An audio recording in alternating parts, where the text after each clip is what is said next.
Hi, welcome back to my channel. Thank you very much for clicking on this video. Today I'm going to be ranking every single book I have read so far in 2024. So I filmed the first half of this video way back, like months and months ago, because I talked in that video about how at the end of the year I film a yearly reading wrap up and I rank every single book I've read that year, but a lot of the time I forget. And I forget which books I've enjoyed and things like that. So what I've decided is I'm going to do it quarterly. So in the quarter of the way stage, this is what the list looked like. And it is now June, or after June. So I am going to film my halfway reading wrap up of 2024. So I have got my list of books that I have read. I have got my list so far, which is this list. It'd be great if I could like screen record, or I maybe could. No, it's a different device. Too complicated. One day I'll have like really fancy tech that will make this so much easier. But anyway, so the first book we're looking at is Shadow and Bone by Leigh Bardugo. So I really enjoyed Shadow and Bone. Oh, if you can just see the corner of Luna, she's decided she wants to be in the video. I really liked it. But I think it's gonna go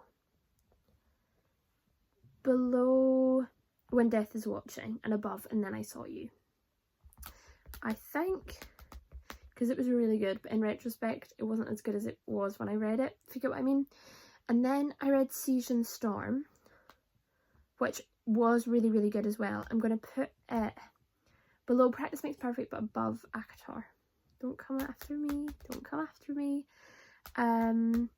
Again, it was by Leigh Bardugo. And then the third one in the Shadow and Bone series is Ruin and Rising, which I enjoyed more than them all. So I'm going to put it below The Wicked King and above This Is Where It Ends. Okay, and then I read Tomorrow and Tomorrow and Tomorrow by Gabrielle Zevin, which shocked me at how much I loved it. Oh, it's going to go way near the top. I'm going to put it third, below The Queen of Nothing and above Cat Lady. It caught me off guard. I didn't realise I was going to love it so much. It was one that I have always wanted to read ever since it became popular, but I was really scared of it and I didn't want to read it because of how scared I was. I just didn't think it was going to be for me at the time. I was first going to read it. I was in a book club. And I had actually requested it from my library, but there was so many people trying to read it at the time that I never got around to getting it. And by the time I had, it was past that month of the book club, so I thought, oh, it's not for me, not meant to happen. And then as part of a tandem read along, I read 2 more of Gabrielle Zevin's books, which are less popular, and I absolutely loved them. And one of the reasons I loved them was because of her writing style. So I decided to pick up Tomorrow and Tomorrow and Tomorrow. That book deserves that hype. And then I read this. So far, I probably should have. You've probably worked it out, but the last books I've been talking about have all been 5 stars. Now I read This Is Going to Hurt by Adam Kay. It was good. It was a 4-star. It was a really important book, I think, to read, but it was non-fiction and it's not my type of book. I wouldn't read it again. It was a little bit traumatizing, but it was, I think it's supposed to be like that. I'm not actually sure where this splits to 4-star. Red, White and Royal Blue is definitely a 4-star. Yeah. I think we're gonna go below Red, White and Royal Blue but above Elsewhere. Yeah. Then I read The Reappearance of Rachel Price by Holly Jackson. I absolutely love Holly Jackson so much, especially the You Good Girls Guide to Murder series. I really enjoyed 5 Survive, so as soon as she released this book, I loved it. It did not let me down. It's not quite as good as the You Good Girls Guide to Murder series, but also if you've not watched the show for that, go and watch it. I've heard a lot of mixed reviews. I've heard a lot of people not enjoy it. I love it. I think the casting is absolute chef's kiss. I really enjoyed it. I binged the whole thing in a day. It was incredible, absolutely incredible, but some people disagree with me. So if you've seen it, please let me know if you enjoyed it. I haven't really had someone to talk about it with properly. I'm trying to persuade one of my best friends to watch it, but she needs to read the books first. So, so anyway, The Reappearance of Rachel Price. It was really good as well.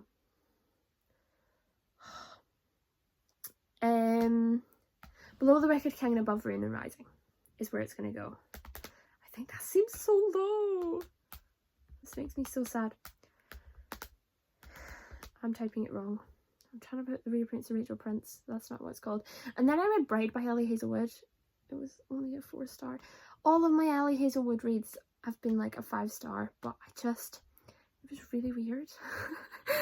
I would like to preface this by saying that I've not really read a book like that before. Actually, I've got a whole reading vlog of this on my booktube somewhere. If you scroll down a little bit, it'll be there. If you want to see all of my raw reactions to it. It caught me off guard a bit. There were parts of it I really enjoyed and parts of it that I didn't even know what to think. But I read it. It was a 4-star.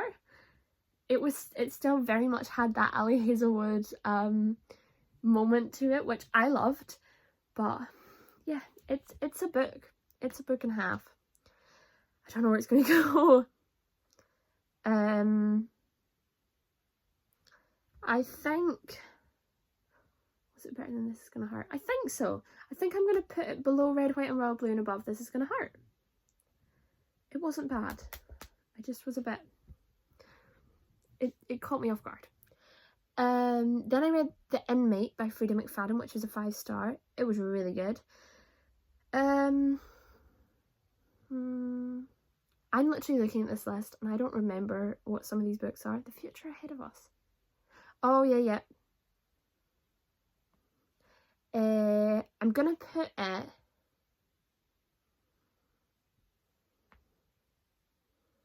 I don't even know.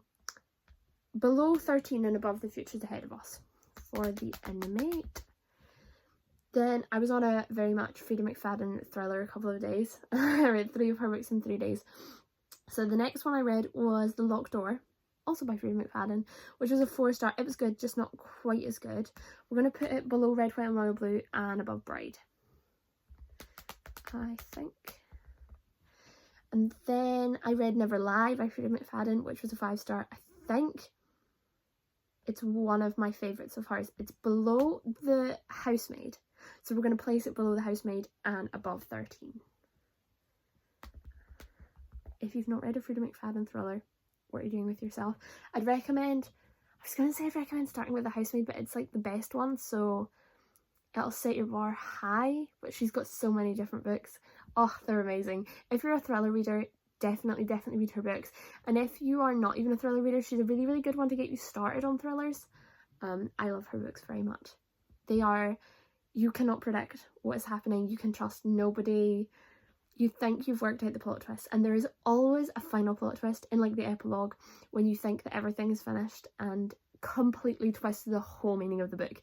I don't know how she writes it. It's incredible. They're so short as well. I don't even think I've got one nearby, but they're really short and snappy, and you'll whiz through them easily, like a couple of hours reading, honestly. Then I read... Oh my god. Then I read The Joy of Small Things by Hannah Jane Parkinson. Top of the list, everybody. Top of the list, without a doubt. I actually... Oh, hang on 2 seconds. I need to write this down. This book was the biggest wild card. I bought it for 50 pence or something at a used book sale. It's not the kind of books I usually read. I actually set it down and came back to it.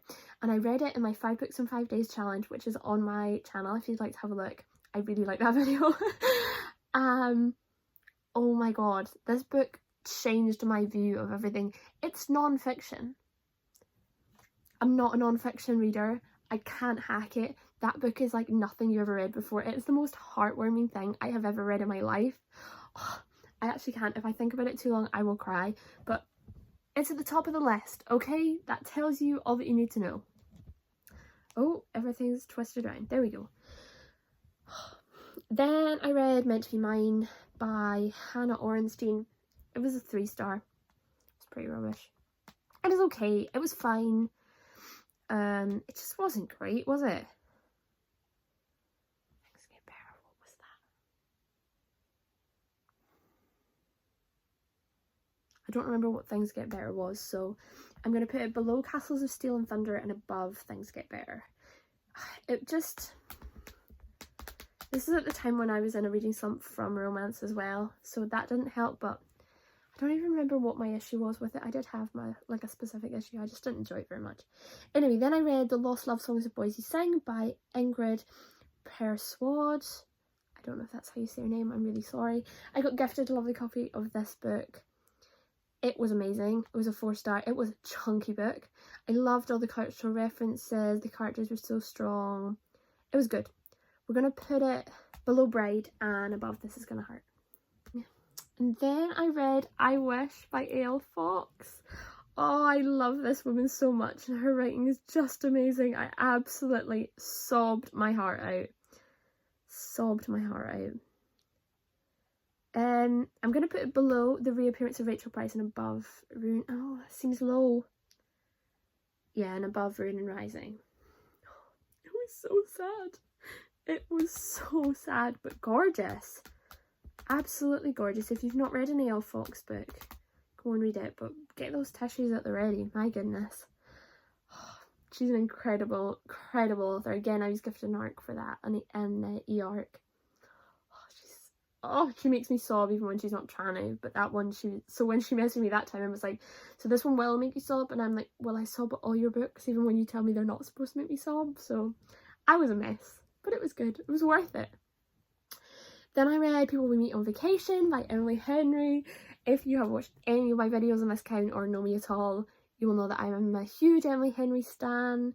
This one was really, really good. It hasn't been my favourite of all time, which is Book Lovers. My first Emily Henry that I read, it's got a special place in my heart, but it is still such a good book. I'm going to put it below The Wicked King and above The Reappearance of Rachel Price. I mean, it's just, I forget how much I love that woman, and then I read one of her books and I'm like, oh, this is why I read romance. As I said, I was sort of in a reading slump for romance, and she saves me. Then I read Deadly Revolution by J.D. Currams. It was a 4-star. I wish it had been longer. It had lots of promise, but I just fell short a little bit. I'm gonna put it below Elsewhere and above Castles of Steel and Thunder. But yeah, I met the author of that book at a little fair I went to, and she was so lovely and so supportive. And I really enjoyed her little short story. So then I read 31 Bones by Morgan Cry. Oh my word, did that take me ages to get through. I didn't enjoy it really at all. I really can't for the life of me remember what Things Get Better is. Hang on, give me 2 seconds. I'm back. I've readjusted the angle slightly. I think that looks better. Things Get Better. It's the Katie Price memoir I read. I remember now. I had to go and have a look. It was really, really bugging me. 31 Bones. Below Things Get Better and above A Town Called Solace. Oh, don't undo. Cancel. Just about undid all of my typing there. That would have been stressful. There was no way I was remembering. I had to like watch these videos back and see where I was putting everything. So yeah. Again, it had so much promise, and the plot of it, and it was setting up to be amazing, and it just didn't go anywhere with it. I was so disappointed. Oh, then I read Where Sleeping Girls Lie by, I'm really sorry, I'm going to butcher her name, Farida Abike Aimidi, the same author of Ace of Spades, which is also incredible. I didn't know she had another book out, and I came across this one. It is even better. This book is incredible. It's a thriller, it's YA, it's like one of my favourite micro tropes, which is rich entitled private school students at this boarding school. Oh, I love it. It's amazing. It's got so many different tropes. The characters are incredible. There's just like the little romance I love, and it's just, it deals with so many serious themes. I would actually I can't say this, I say this every single time. I would maybe check trigger warnings, because although it's YA, it is actually like quite hard hitting with some of these themes, but I would highly, highly recommend it. 100%. Both of her books. I think she's only got 2. I need to find out, because if she's got more, I'll be reading them straight away. It's gonna go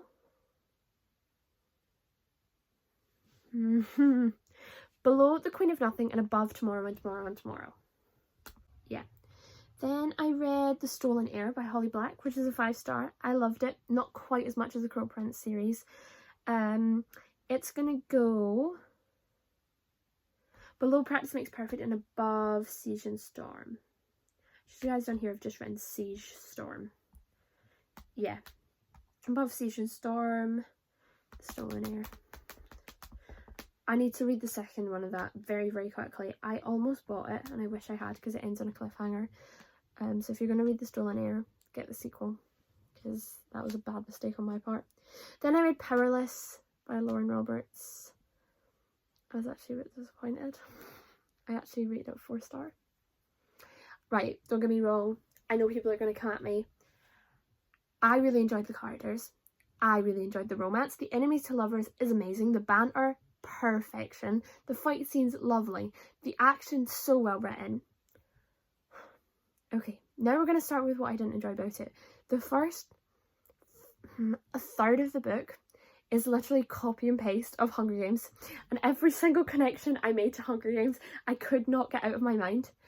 Then her friendship between herself and Adina, you get absolutely nothing of. She talks about, it is very much a telling, not showing. She talks about how this girl is her ride or die. She is the only person she's got. It's a wee bit of found family. I love it. I'm not even joking. They never have a conversation with each other when she comes to the palace. It does my head in. And the fact that it's written in first person, I could not tell you what their thoughts were at any point. It just does my head in because it was so almost there. This book, I couldn't stop thinking about it. It should have been a 5-star. It ticks every single box to be a 5-star. But half the time I was just so annoyed. I really hope it's just things that she smooths out. But I've also not seen someone that has the same queries as me. Oh no, I've got hair in my eye. I was getting too passionate about it. I've not seen someone else. I've only seen people that love it. So I'm a bit scared. But anyway, I'm still good. It was a 4-star. We're going to put it below the Battle of the Labyrinth and above Red, White and Royal Blue. Yeah. And just below that, we're going to put Powerful by Lauren Roberts. My god, that book wrecked me. I thought it was going to be a fun little cute novella of like a prologue almost to Powerless. Nope. Nope. That is heart-wrenching. It's amazing. It's just a 4-star because it's the same things as the other one. And I also wish she just made that into a full book. It needed a full book. Okay? That's all I've got to say. Or maybe, what she could even have done. I know Powerless is still really thick. She could have done it dual point of view between Adina and Payton. That would have been... Oh no, she already has got it dual POV. She could have made it 4 people's point of view. Then Kai, Adina, and... Oh, I don't remember her love interest's name. I don't remember. Bad, I know. Then, moving on. Because I could just rant about Powerful and Powerless for ages. I was meant to have a reading vlog of the 2 of them to go up, but everything went wrong. Half of my clips deleted. None of the storage was working to try and download them. I literally edited that video over 5 times and it never happened, so apologies about that. So you've just got all... But basically, the shortened version is just this ranting I've been doing for the last few minutes. Anyway, moving on. Then I read A Summer Kind of Love by Charlene Boutin. I loved it. I also got gifted that copy for a read-along. It was lovely. Like, the perfect romance. It had everything. I'm going to put it below I Wish and above... Oh, no. Below Ruin and Rising and above This Is Where It Ends. But it would literally be my recommendation for summer reads. I'm going to get a video of summer reads going out at some point. I keep saying I'm going to film these videos and I run out of time. But I'm finally getting around to this video, so I'm getting there. And then the final book I'm going to talk about and add to this list is Caraval by Stephanie Garber, which I listened to on audiobook on Spotify. It was a 4-star. I don't know if it was because I was listening to it on audiobook. I'm not an audiobook kind of reader, and it's the first one that I've managed to read or listen to, sorry, in full. Though I'm listening to one just now. I'm listening to Yellowface. Is it Yellowface? If it's not, I'm going to sound really, really silly right now. But I'm listening to it and I'm finding it so much easier to get into than I was Caraval. I don't know if it's because it was a huge fantasy or I was trying to digest it at the same time as Powerless. It just took me a bit to get into it. I did really enjoy it. The characters were starting to annoy me at parts and stuff was repaired. Some things. Wow, you can tell it's the end of the video. I've been working all day. You're almost there, Christy. Some things were repetitive, but it was good. I have started the sequel, but I'm not very far into the sequel and haven't read it in a while. Where's it going to go? We're going to put it below The Locked Door and above Bright. Please don't come for me for that. So yeah, I think that's all the books that I'm currently at. I hope this list is on here. I feel like it's a very, very long list because here you've got to like, oh, you can't even see it. Here you've got to like completely scroll. So I don't even know how many books are on here. Keeps trying to get me to undo my typing. Oh my word. But yeah, so that is it as it stands. My current top 5 at the moment is The Joy Small Things, Chicken Mate, The Queen of Nothing, Where Sleeping Girls Lie, and Tomorrow and Tomorrow and Tomorrow. So I would say that is a very strong top 5. This brings me to the end of this video. Thank you very much for watching. I hope you've enjoyed it. If you have got any favourites that you have been reading so far this year, then I would absolutely love to know them. And if you'd like to like or subscribe, that honestly means so much, but no pressure to do so. The fact that you're just here is lovely. It's so awkward filming these outros if you can't tell. But anyway, I hope you're really good and I'll speak to you all soon. Stop, that's what I say on my Instagram stories. See you all soon for another video.